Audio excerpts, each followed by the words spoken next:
வெற்றிவேல் முருகனுக்கு ஹரஹரோஹரா. வேல்மாறல் மகாமந்திரத்தின் 51வது பாடலிலிருந்து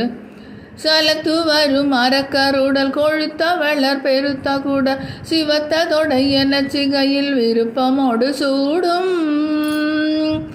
சூரர்க்கும் முனிவரர்க்கும் மகபதிக்கும் விதி தனக்கும் அறி தமக்கும் நரர் தமக்கும் ஒரு இடுக்கண் வினை சாடும் திசைக்கிரிய முதற் குலிசன்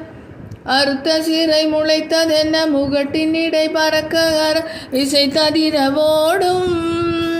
பழுத்தமுது தமிழ் பலகை இருக்கும் ஒரு கவி புலகன் இசை குருகி வரை குகைய இடித்து வழி காணும் தனித்து வழி நடக்கும் என இடத்தும் ஒரு வலத்தும் இருபுறத்தும் ஒரு அடுத்திரவு பகற்றுணையதாகும்